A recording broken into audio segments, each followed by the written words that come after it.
welcome to today's edition of Quarantine Kitchen. Today is Monday and I've decided that I'm going to follow in my grandmother's footsteps and I'm going to do a fast every Monday. I'm going to do an Ayurvedic fast, which is different to my grandmother's fast. She fasted until about 6 o'clock in the evening, just having water and teas during the day. I'm going to do the Ayurvedic fast where I'm just making it very easy on my digestive system. So I'm having porridge in the morning or the mid-morning and then khichdi's in the afternoon/evening. I restrict the window to a 12-hour window or a 10-hour window for eating, and I can have water and teas in between that time as well. Now I normally use just rice and water and a little bit of mustard seeds. That's my grandmother's khichdi. But as I've been going to Ayurvedic school, I've learned there are many other versions of khichdi. And quite honestly, if you're going to do something on a weekly basis, it's nice to kind of mix it up a little bit. So I'm going to try some of the different recipes that my Ayurvedic teacher has taught me. Today I'm going to make a kind of watery khichdi. It's called mand.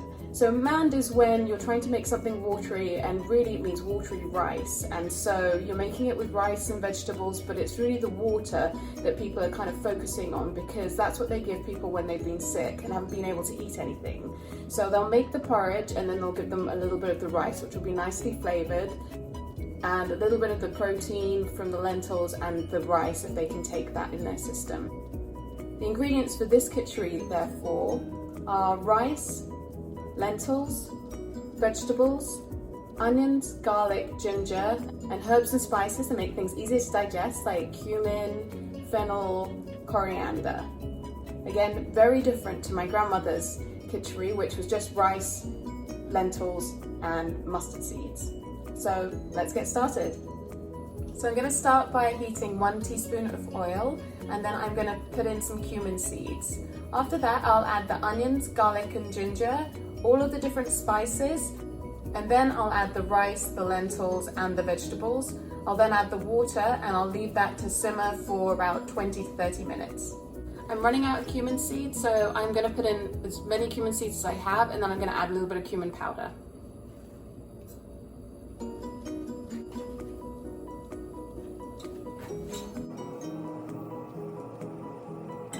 Then I'll add the onions, garlic, and ginger, a trifecta for most Indian meals.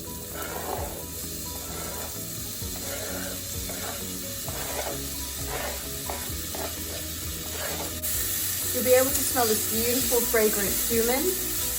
I'm going to add 1 teaspoon of turmeric.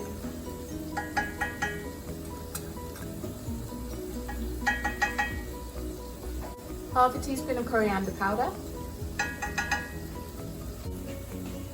Quarter of a teaspoon of asafoetida, quarter of a teaspoon of black pepper, 1 teaspoon of garam masala, and 2 bay leaves. At this stage we don't add the salt because it makes the beans tougher. Just going to cook the spices off. At this point you're starting to get a really beautiful fragrant smell. Next I'm going to add the rice and the split mung beans. I soaked these for a couple of hours in warm water and then I rinsed it off to get rid of a little bit of the starch. And then I'm also going to add the vegetables at this point and then the water. And then I'm just going to leave it to simmer for 20 to 30 minutes. Here we have 2 cups of rice, 1 cup of mung beans, and I'm going to add about 1 cup of vegetables as well.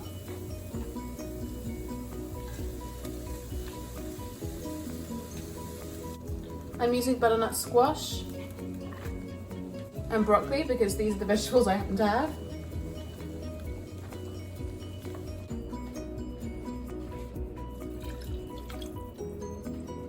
I added about 10 cups of water. I'm just going to bring it to the boil and then I'm going to leave it to simmer. Add a little bit of salt and keep tasting until you have it at your preference. And then add a little bit of cilantro, which is also detoxifying. And then Indian practitioners often add a little bit of ghee as well.